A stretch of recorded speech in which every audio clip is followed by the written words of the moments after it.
Baik, assalamualaikum warahmatullahi wabarakatuh. Waalaikumsalam. Doa hatur nuhun Pak Iwan, ini diganggu waktunya.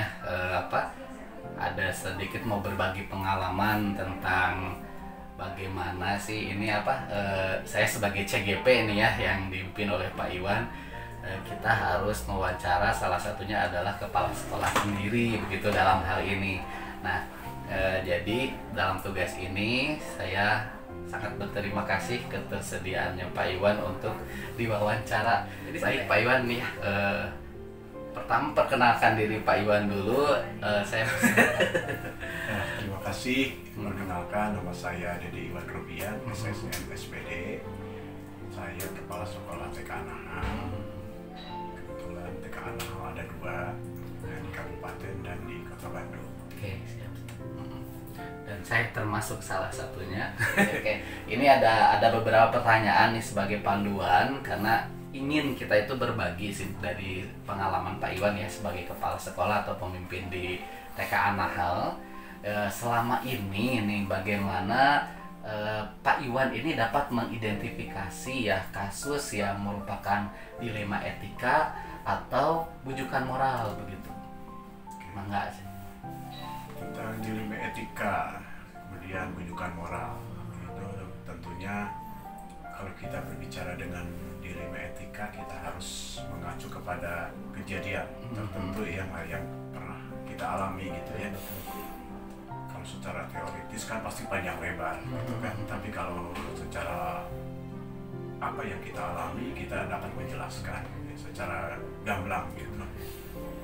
Contoh begini, saya mengalami satu kejadian di mana pada suatu hari saya ditelepon oleh guru yang Anahal di Kota Bandung. Sementara itu saya sedang di Anahal Kabupaten. Ya. Karena memang hari itu saya bertugas di Kabupaten, di Anahal Kabupaten. Saya ditelepon oleh guru bahwa saya harus ke Anahal Kota Bandung karena mendadak ada bendahara dan sekretaris yayasan datang. Oh iya. Dengan tujuan beliau-beliau untuk melihat lokasi Anahal yang baru gitu ya. Iya. Nah, bagi saya itu satu dilema gitu ya. Bagaimana ini? Satu pihak saya harus mengajar dulu di sini. Oh, kebetulan mungkin ada sesuatu di sana gitu ya yang sangat guru tidak masuk, salah satu orang guru sedang tidak masuk sehingga saya harus menggantikan untuk mengajar. Kemudian saya harus menyelesaikan dulu tugas saya gitu kan, karena tidak mungkin anak-anak ditinggalkan gitu kan. Satu itu. Kedua, kebetulan pada saat bersamaan saya pun dipanggil oleh kepala dinas pendidikan bahwa saya harus menghadap beliau gitu kan. Ini dilema kedua akhirnya. Oke. Jadi malah triple gitu ya, ya triple pilihannya gitu ya. Dilema kedua datang lagi dengan waktu bersamaan gitu. Nah, akhirnya saya harus mengambil sikap. Saya harus punya keputusan secara cepat gitu ya. Akhirnya saya telepon ke sekretaris yayasan. Maksud kedatangan ke TK Anahal Bandung mau apa? Kemudian mempertanyakan kenapa tidak memberitahu jauh-jauh hari. Oke, kenapa mendadak? Kenapa gitu mendadak ya? hari itu gitu kan? Nah, beliau menjelaskan bahwa kita katanya mau melihat lokasi Anahal yang baru gitu. Nah, saya tanya, kalau memang itu sangat urgent, saya bisa mengabaikan yang bertemu dengan kepala dinas pendidikan. Setelah mengajar saya akan bertemu beliau gitu kan. Tapi kalau misalkan itu tidak sangat urgent gitu kan, itu bisa disikapi di lain hari gitu ya. Ya tidak jadi masalah gitu. Saya akan mana yang menjadi prioritas saya. Nah, akhirnya dari penjelasan beliau saya meminta maaf ke beliau bahwa saya kebetulan setelah mengajar saya ditunggu oleh kepala dinas pendidikan karena saya harus ada hal penting begitu ya, hal penting dengan beliau dan saya sudah menyanggupi untuk datang. Dan akhirnya saya mengambil keputusan setelah mengajar saya ke dinas pendidikan, kalau misalkan apa pengurus yayasan mau menunggu saya, enggak, gitu kan. Tapi kalau misalkan saya terlalu siang, maka kita bisa membicarakan Di jadwal di selanjutnya. jadwal mungkin. selanjutnya Oke. urusan ini gitu, karena memang urgensinya kan beda gitu ya. Ini secara urgensi ini lebih penting gitu. Oke. Baik, ini langsung Pak Iwan, dari apa istilahnya itu identifikasi sudah tahu, oh di antara pilihan ini benar dan yang ini juga betul gitu ya. Terus urgensinya di sini sudah memenuhi dari beberapa pertanyaan ya, terutama di sini ada kasus sama-sama mengandung nilai kebajikan tadi ya, tanggung jawab ke murid tadi ya, ke apa di TK Anahal sendiri yang di kabupaten, kemudian ada kepentingan juga tentang kebutuhan sekolah tentunya yang dipanggil kepada dinas pendidikan. Sementara di sini juga 3 masalah ini maksud dalam waktu bersamaan, memang karena mendadak juga ya panggilan tadi ya. Jadi langkah-langkahnya tadi sudah Pak Iwan istilahnya itu utarakan ya. Pertama menanyakan dulu tadi ke sekretaris tentang urgensinya bagaimana. Oke, baik, ini ya di Pak Iwan ini pertanyaan selanjutnya nih. Tadi kan ada prosedur sudah diutarakan gitu ya. Ada hal yang selama ini Pak Iwan anggap efektif nih dalam mengambil keputusan pada kasus-kasus dilema etika yang tadi diantara benar ini benar itu. Jadi apakah ada yang selama ini tuh yang sangat efektif gitu? Itu hal apa sih Pak Iwan? Komunikasi. Oh, Komunikasi seperti saya tadi. Dilema saya ada 3 kegiatan bersamaan dan saya sebetulnya ya badan saya tidak bisa dibagi-bagi. Iya, betul, gitu kan. Iya. Tapi bagaimana caranya saya 3 kegiatan ini bisa saya lakukan semua gitu kan. Ya salah satunya ya dengan komunikasi gitu, seperti tadi telepon dulu gitu ya ke sekretaris yayasan, sejauh mana urgensinya untuk kehadiran saya di sana, apakah sangat diperlukan sekali gitu kan, apakah saya memang apakah bisa ini dulu begitu ya? apakah saya bisa menghandle dulu yang lain. Jadi saya bisa ngambil skala prioritasnya yang mana dulu nih gitu ya. Nah dengan komunikasi begitu sehingga kita bisa mengambil keputusan ya. Saya harus kemana dulu nih. Oke, baik. Oke, ini intinya adalah komunikasi yang efektif ya, untuk istilahnya itu biar tidak ada miscommunication ya begitu ya Pak Iwan. Oke, yang merupakan tantangan nih ketika misalnya kan tadi melawan komunikasi dari hal yang Pak Iwan ceritakan, ada nggak sih tantangannya itu? Apa sih yang menurut Pak Iwan merasa ini tantangan apa yang membuat kita itu jadinya merasa agak sedikit berat begitu? Ada nggak sih tantangannya dalam pengambilan keputusan? Iya, kalau tantangan pasti ada ya. Apapun hal yang kita kerjakan, apapun kegiatannya, pasti ada tantangan. Tapi bagaimana kita menyikapi tantangan itu? Apakah kita bisa menghadapinya? Apa kita bisa melaluinya? Semua itu bisa kita selesaikan bila kita melakukan. Kalau kita tidak melakukan, bagaimana pun kita tidak tahu bagaimana kita akan menuju ke sana, bagaimana kita akan meloncati tantangan-tantangan itu gitu kan. Ketika kita melakukan, bahwa secara otomatis oh ini solusinya ada. Ketika ada tantangan, ini solusinya ada. Tantangan ini solusinya ada. Sehingga Jadi, kita akan mencapai ke karena coba dulu begitu Dicoba ya. dulu. Jadi keberanian itu Betul. justru yang ambil keputusan. betul. Jadi lebih kepada tantangan untuk menaklukkan diri sendiri Betul. berarti ya sebetulnya. Dari kata-kata Pak Iwan tadi istilahnya tuh we don't know if we never try gitunya istilahnya tuh kalau kata bahasa Inggrisnya Kalau gitu ya. tidak dicoba, Iya, tidak kita nggak akan tahu, tahu, betul. gitu. Ya, jadi tantangannya adalah benar-benar mengalahkan diri sendiri untuk berani ngambil ambil keputusan. memecahkan tantangan Ambil tadi. langkah. Betul ambil langkah. Oke, ini apakah ada nih istilahnya ketika dibutuhkan pengambilan keputusan nih ya, jadwal tertentu gitu atau istilahnya oh ini ada timeline-nya harus ini istilahnya, apakah pernah Pak Ibu membuat atau bagaimana sih memecahkan dalam Ya. satu permasalahan? Mengambil keputusan tentu saja kita tidak bisa memutuskan tanpa ada komunikasi dengan orang lain, diskusi dengan orang lain, terutama dalam satu tim. Misalkan dalam organisasi kita sebagai pemimpin tidak bisa memutuskan sendiri. Tentu kita harus komunikasi dengan pengurus-pengurus yang lain bagaimana nih ambil keputusannya, gitu kan? Karena bagaimanapun keputusan yang kita ambil itu tidak boleh istilahnya mengorbankan orang lain, menyengsarakan orang lain, gitu, memberatkan orang lain. Semuanya harus baik gitu, harus baik gitu, harus ditanggung ringan semua gitu. Nah, tentu saja ini adalah kalau kita sebagai kepala, sebagai pimpinan, ketika kita mengambil keputusan tentu saja harus ada masukan-masukan atau harus diskusi lah dengan siapapun yang ada di sekitar kita.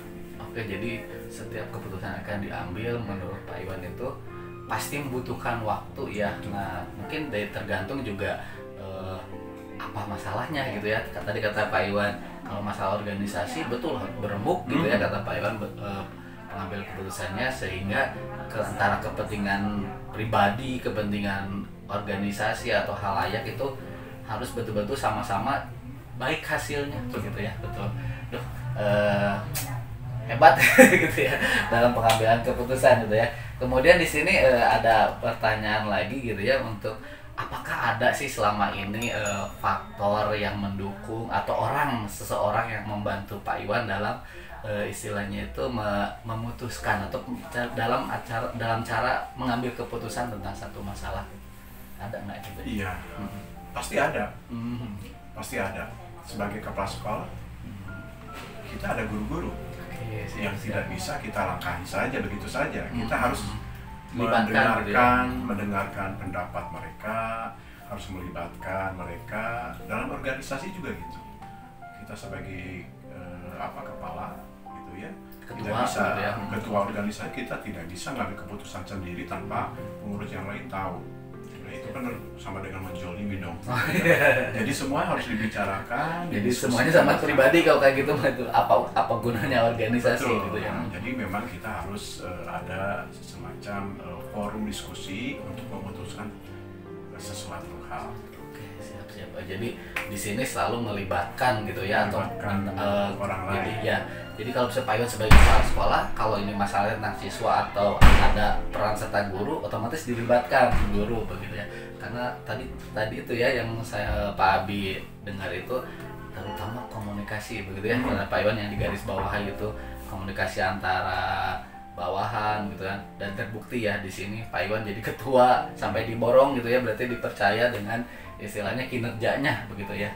Oke nih, dari obrolan kita nih Pak Iwan yang terakhir gitu ya, dari semua tadi yang disampaikan Pak Iwan ya, tentang pembelajaran apa sih yang dapat Pak Iwan petik gitu ya dari pengambilan keputusan di 5 etika tadi, di antara yang benar dan benar begitu. Ada pelajaran tersendiri nggak menurut Pak Iwan begitu? Ya. Kesatu, kita tidak hidup sendiri. Oke, siap. Kita ada orang lain sekitar kita yang harus kita hargai itu. Kedua, ada skala prioritas yang harus kita kerjakan. Mana yang lebih urgent, mana yang menengah, mana yang jangka panjang. Itu harus kita sikapi dengan bijak gitu ya. Yang ketiga, bagaimanapun kita melakukan kegiatan, kita tidak bisa kerja sendiri. Ketika kita bekerja, harus melibatkan orang lain.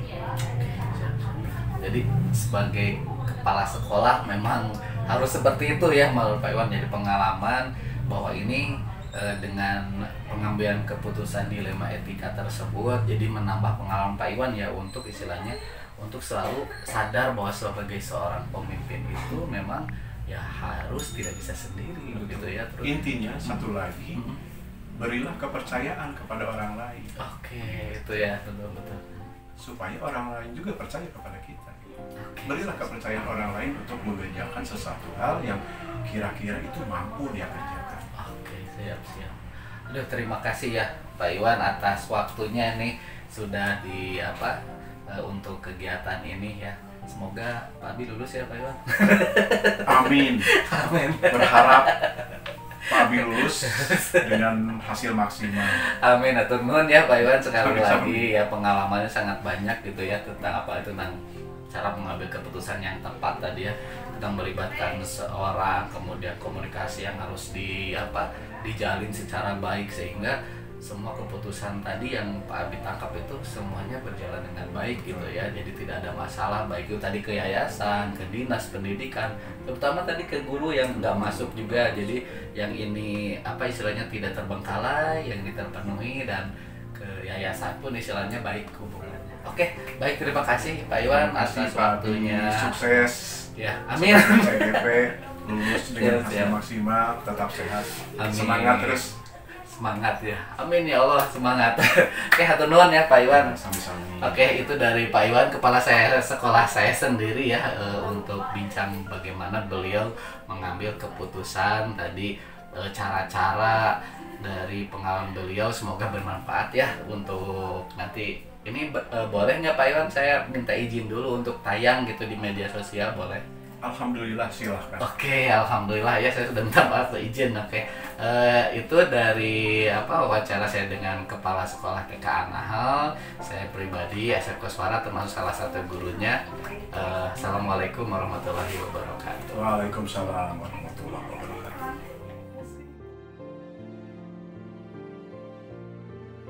Ini terima kasih Ibu Dewi sebagai Kepala Sekolah TK Al Hidayah ya. Dengan meluangkan waktunya, kebetulan kita sedang ada pertemuan ya, rapat, jadi saya sekalian nih gitu ya, mohon waktunya untuk berbagi pengalamannya Bu Dewi. Oke Bu Dewi, boleh diperkenalkan dulu namanya, silahkan. Assalamualaikum warahmatullahi wabarakatuh. Saya Dewi Yuliani sebagai Kepala TK Al Hidayah di Jalan Salandri nomor 2, Kelurahan Lingkar Selatan, Kecamatan Lengkong.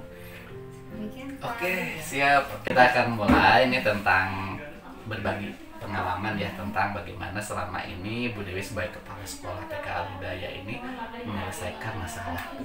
Baik, kita mulai ya Bu Dewi nih. Selama ini nih Bu Dewi, bagaimana cara mengidentifikasi antara D5 etika dengan masalah bujukan moral? Terima kasih Pak Abi, saya mencoba ya pertanyaan tersebut. Ya, untuk misalnya mengidentifikasi tentang dilema etika ya.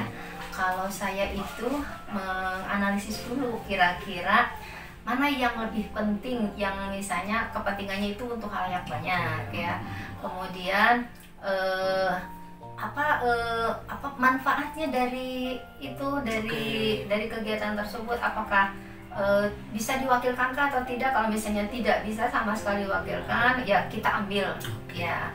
Misalnya kemudian juga misalnya kalau kita ambil keputusan, kita ambil yang satu kan harus tetap jalan. Kita mungkin harus cari second hand ya, yang bisa menangani di tempat kita yang bisa kita tinggalkan.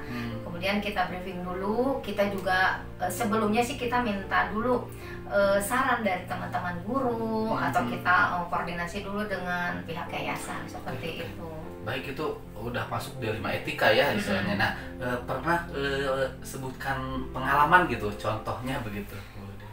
Iya, contohnya waktu itu saya tuh mengikuti di Cawas ya. Nah itu sampai 3 bulan, ya 3 bulan. Itu banyak yang harus ditinggalkan ya, ada yang harus dikorbankan. Nah ya, saya berusaha untuk mengambil merancang atau menyusun strategi supaya yang ini terpenuhi dan ini juga sekolah tidak terbengkalai ya. Jadi ya seperti itu, kita harus pandai-pandai memanage waktu. Jadi dari misalnya kita juga harus tetap komunikasi dengan guru, kemudian pembagian tugasnya jelas dengan teman-teman guru di sini.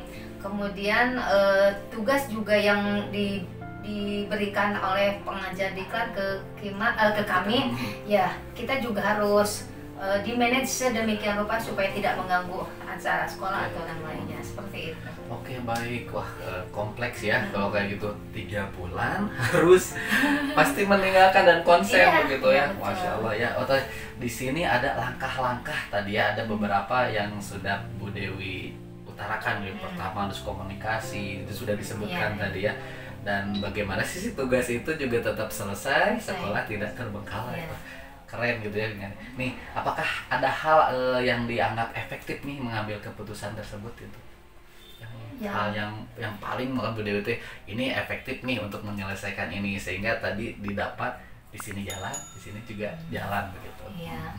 Ya misalnya dirasa lebih efektif itu ya dengan memberdayakan guru-guru yang ada. Jadi komunikasi harus efektif, kemudian harus jalan terus, kemudian kita juga pendekatan secara hati ya, secara hati, jadi guru juga merasa nyaman mendapat tugas itu. Jadi kita tanya dulu guru nih, Anda siap di tugas yang mana misalnya teh, boleh pilih, kalau misalnya tidak mampu di sini silakan di sini. Jadi itu berdasarkan pilihan ibu guru, jadi dia akan tanggung jawab karena itu pilihan sendiri. Oke, jadi istilahnya di sini Bu Dewi hal yang paling penting adalah hubungan baik ya. Tadi menjaga hubungan baik dengan guru-guru sehingga enak ya kalau misalnya berbagi tugas, ini komunikasi yang lancar begitu ya. Oke, baik, itu ya hal yang paling efektif gitu ya menurut Bu Dewi dengan masalah tersebut. Kemudian apa sih yang merupakan tantangan nih buat ketika mengambil satu keputusan begitu? Tantangannya sih banyak ya.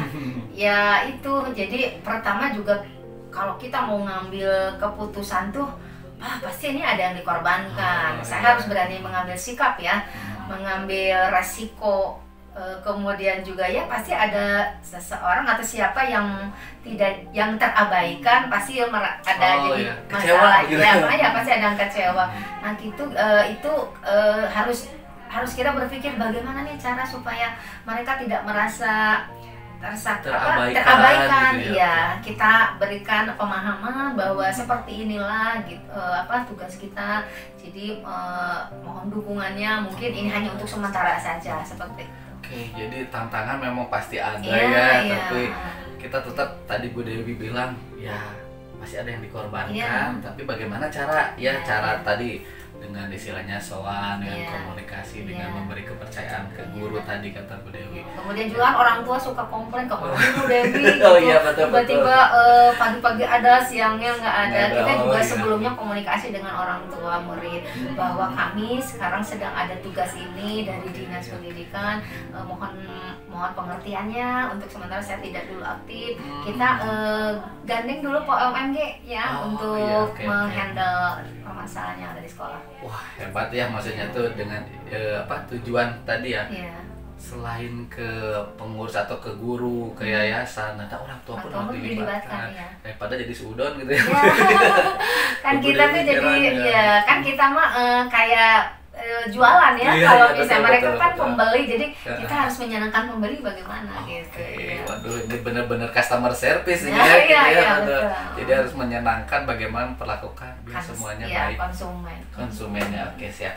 Ini kemudian ada nggak sih di sini di pertanyaan kali ini adalah jadwal, misalnya jadwal atau Bu Dewi punya jadwal tertentu ketika mau menyelesaikan masalah, membuat timeline atau program atau segala macam, itu pernah membuat nggak sih dalam mengambil keputusan? Ya, jadwal dan kesepakatan kita harus buat di awal.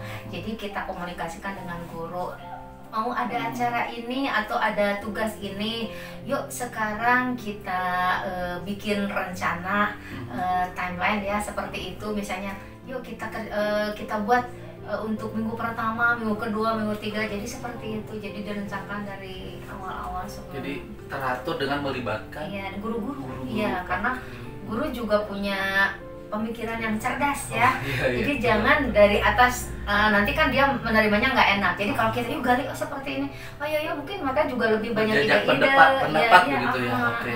Jadi keputusan berdasarkan, kata Bu Dewi, kalau dilihat membuat timeline itu melibatkan guru dengan istilahnya si guru ini punya pemikiran cerdas, ide-ide melalui musyawarah lah gitu.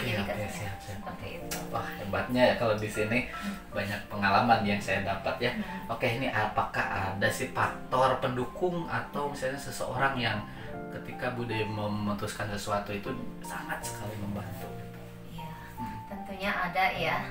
Yang pertama ya yang terdekat dengan saya guru-guru saya ya, guru-guru saya, karena mereka yang sehari-hari gaul dengan saya. Jadi kalau misalnya dibanding dengan saudara, kadang seminggu sekali ketemu. Kalau dengan teman di sekolah tiap hari kan ketemu ya, jadi harus dianggap saudara betulan gitu ya. Jadi sebetulnya keluarga sesungguhnya setiap hari. Setiap hari di sini. Jadi apapun guru-guru di sini harus tahu tentang jadwal saya kemana atau saya sedang apa. Jadi saya tidak pernah culewas gitu ya. Lalu Bu, nanti minggu depan saya ada acara ini, nanti kalau misalnya Bu Dewi nggak ada, tolong di sendal ya. Itu ya, selain guru mungkin asisten saya nih yang mendukung saya, yang sehari-hari kalau misalnya sedang ini ya dia ikut bantu. Gitu, punya asisten ya. Kemudian ya ini di rumah suami yang mendukung, mendorong anak. Itu pasti gitu ya Bu ya. Oke, kalau tanpa beliau kan sebagai seorang istri yang baik gitu ya. Tapi Pak tolong pahami ya, Mama sekarang sedang banyak kerjaan, ada tugas dari kedinasan.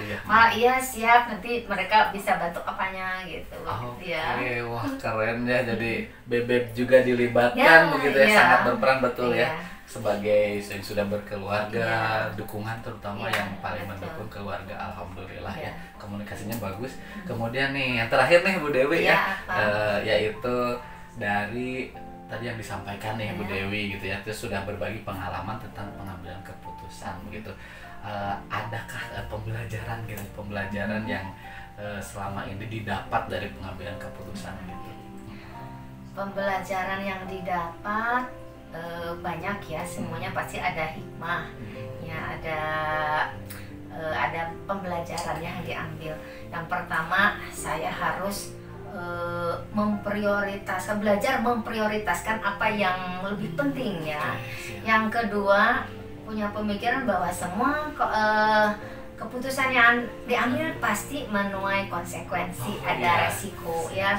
Ketiga, kita harus berani mengambil sikap ya, misalnya kadang-kadang ya memang ada satu ketakutan, wah kalau ini, tapi ini harus segera diambil ya, dengan ya berani mengambil risiko seperti tadi ya. Kemudian kita mungkin akan tambah jadi dewasa ya, dewasa dengan adanya masalah, dengan adanya pengalaman gitu ya, jadi ahli gitu ya. Ya, jadi kalau ketemu dengan masalah ini udah tahu gitu, jadi seperti itu. Ya, jadi banyak ibrohnya lah yang diambil dengan seperti itu. Waduh, alhamdulillah ya, ternyata seru ya pembicaraannya. Terima kasih nih sekali lagi Bu Dewi, tadi pembelajarannya banyak sekali, terutama menjadikan kita lebih dewasa dalam mengambil keputusan. Jadi ahli tadi ya, karena pernah menghadapi masalah ini, jadi sudah tahu nih solusinya bagaimana gitu. Ya, kemudian lebih pengalaman, menurunkan ego ya tadi, mementingkan betul-betul prioritasnya yang mana sih yang lebih ini gitu ya. Hebat, terima kasih ya sebagai kepala sekolah yang saya pribadi banyak istilahnya tuh belajar begitu ya. Doakan saya lulus ya Bu Dewi untuk di calon guru penggerak. Amin, saya doakan. Baik ya, hatur nuhun ya Bu Dewi. Oke, baik yang menyaksikan gitu ya, terutama ini semoga pembicaraan tadi kita ya dengan Bu Dewi dari Kepala Sekolah TK Al Hidayah di Kota Bandung memberikan informasi dan pengalaman yang bermanfaat ya bagi teman-teman yang menyaksikan nanti, dan terutama bagi saya pribadi sih betul-betul ini momen yang langka dapat ngobrol dengan para kepala sekolah, berbagi pengalaman. Itu dari saya ya, terima kasih sekali lagi Bu Dewi ya. Mohon maaf tadi kalau ada salah kata atau misalnya pihak yang tersinggung mungkin ya Bu Dewi. Dari saya Asep Koswara, calon guru penggerak Angkatan 7. Terima kasih atas perhatiannya. Assalamualaikum warahmatullahi wabarakatuh. Sukses terus Bu Dewi. Sami-sami. Tadi sudah 2 orang gitu ya yang diwawancara ya. Sekarang saya punya meminta waktu kepada beliau, ini namanya nanti diperkenalkan gitu ya, untuk berbagi pengalaman tentang pengambilan keputusan ya di 5 etika. Baik ya, assalamualaikum Ibu, Bu Titin ya. Hatur nuhun istilahnya itu sudah meluangkan waktunya untuk berbagi pengalaman ya. Mangga Ibu diperkenalkan dulu. Iya, mangga. Assalamualaikum warahmatullahi wabarakatuh. Perkenalkan, saya Ibu Titin dari TK Aisyah 9 Cicadas. TK Aisyah 9 Cicadas, Kota Bandung ya Bu. Betul. Oke, baik Ibu, di sini kita akan berbincang ya. Di sini semoga informasi ini menjadi pembelajaran terutama pengalaman bagi saya dan bagi teman-teman nanti yang menyaksikan. Nanti mudah-mudahan saya akan posting ya atas izin Ibu nantinya. Begitu. Oke Ibu, kita mulai ya. Di sini di pertanyaan yang panduan pertanyaan wawancara di sini yang pertama itu Ibu tentang bagaimana sih mengidentifikasi ada permasalahan atau kasus dilema etika dan bujukan moral, itu bagaimana cara ini tuh termasuk dilema etika, ini termasuk bujukan moral gitu. Dilema etika itu kemarin saya ngalaminya waktu CKS mungkin ya Pak Abi ya. Karena saya harus meninggalkan sekolah itu 3 bulan. 3 bulan. Jadi kan dari September sampai November gitu. Jadi memang nggak fokus ini sekolah gitu. Di sisi lain waktu itu juga masih pandemi ya. Mau ada monep. Jadi kan semua di sekolah harus dipersiapkan untuk monep tahun ajaran baru. Waktu itu masih karena pandemi, jadi izin sekolah kan harus dimonep dulu. Otomatis di sekolah juga butuh persiapan. Baik tempat segala macam harus segala ada kan ya gitu. Sementara saya juga tidak bisa meninggalkan CKS ini ya. CKS karena memang itu juga persyaratan sebagai kepala sekolah ya. Betul. Nah di sana mungkin saya koordinasi dengan yayasan. Kebetulan yayasan juga sudah memberi izin. Kemudian akhirnya dikumpulkan dengan ibu guru juga. Dan kami memilih salah satu penanggung jawab di sekolah. Jadi ada ibu guru yang bertanggung jawab di sekolah selama saya di CKS, fokus di CKS. Tetapi saya tidak putus komunikasi, walaupun saya misalnya lagi di hotel lagi diklat itu tetap saya komunikasi. Hari ini diklat, coba lihat mana aja berkas yang harus dikumpulkan. Sudah siap atau belum? Sudah siap atau belum? Ini sampai di mana, di video kan segala macam. Mungkin akhirnya saya tetap jalan, monep juga tetap jalan dan akhirnya juga dapat nilai bagus gitu. Alhamdulillah, ya dan dapat NUKS jadinya. Iya. Selesai dua-duanya gitu. Oke, baik, itu udah langsung masuk ke kasus dilema etika gitu ya. Di sini kan dalam pengambilan keputusan tadi kan ada langkah-langkah gitu ya. Nah, di sini kan ada kasus, ada 2 kepentingan yang sama tadi ya, antara harus memilih CKS ya, calon kepala sekolah atau untuk karena kan sebagai sudah ditunjuk kepala sekolah harus meninggalkan selama berapa? 3 bulan dari September gitu ya. Dari September sampai September, Oktober, November gitu ya. 3 bulan, 1 triwulan gitu ya. Betul. Di sini kan tadi sudah pertanyaan selanjutnya sudah terjawab, ternyata ada langkah-langkah prosedur yang dilakukan tadi ya. Pertama tadi boleh Bu urutannya dalam memutuskan itu begitu. Iya Kak, saya pertamanya kan koordinasi dulu dengan guru ya, bahwa ini saya kepanggil ini, kemudian saya juga koordinasi dengan yayasan gitu. Akhirnya kita berkumpul antara yayasan, guru dan kami gitu. Jadi sebentar Pak Abis potong. Jadi ini si CKS ini memang bukan program yayasan ya? Bukan, ini dari dinas. Dari dinas. Oke, siap. Programnya dari dinas, kemudian waktu yang masuk ke Sikasep itu ya. Sikasep, oke, siap. Masuk situ, kebetulan saya lolos administrasi. Setelah lulus administrasi kan harus ikut diklat. Siap. Gitu. Jadi ini program yang wajib panggilan dari dinas dari panggilan dinas. Negara gitu. Nggak bisa gitu. Sehingga harus koordinasi ya. Betul, karena kan nggak mungkin meninggalkan tanggung jawab di sekolah ya. Karena saya juga kebetulan waktu itu juga kepala sekolah baru. Sudah baru diangkat langsung dipanggil gitu ya. Jadi ini kan sebagai dilema ya istilahnya tuh untuk ini. Jadi tadi Ibu untuk akhirnya mengambil keputusan untuk menunjuk salah satu penanggung jawab dulu di sekolah, tetapi untuk koordinasi tetap kita kan ada grup. Jadi apa aja yang persiapan besok, tetap saya koordinasi. Jadi tetap mengambil CKS ini, namun istilahnya koordinasi berjalan, terutama di grup WhatsApp tadi ya. Betul. Udah kekinian sekarang Iya. itu ya. Ya alhamdulillah. Oke, baik Bu, apa sih yang selama ini menjadi tantangan tersendiri dalam pengambilan keputusan gitu dari pengalaman Ibu itu? Kalau tantangan tersendiri biasanya sih kadang ya ada guru yang mungkin masih belum paham. Oke, Jadi siap. apa ya, Ada tapi ini mah tugas saya sebagai iya, guru aja ini oh, Bang Ali gitu. cuma kepala sekolah Oke, gitu. oke. Tapi kan tidak bisa seperti itu. Ketika ada program, ya kita sosialisasikan. Harus saling dukung berarti Iya. ya. Harus kerjasama, saling toleransi gitu, bahwa ini adalah satu lembaga Kak, tidak mungkin jalan kepala sekolah aja, Oke, ya. guru saja tidak bisa, tapi harus dua-duanya. Oke, berarti memang tantangannya menyamakan persepsi Iya, tadi ya. karena kan baru, karena saya Apalagi baru. baru gitu ya, jadi kepala sekolah waktu itu tantangannya apalagi bisa guru ini senior gitu. Nah itu. Iya, oke tadi tetap biasanya tetap menjelaskan tadi ya, Menjelaskan. menjelaskan bahwa sekolah tidak akan jalan loh kalau masa saya sendiri kepala Iya. sekolah gitu ya, karena kan jadi harus saling membantu gitu ya. Jadi Oke. saling pengertian lah intinya ya. Wah, betul ya, Jadi cara biar, semuanya jalan bagus gitu. alhamdulillah Ya. jadi jalan Alhamdulillah ya, dan lancar sampai lancar sampai sekarang, sampai Iya. akreditasi kemarin.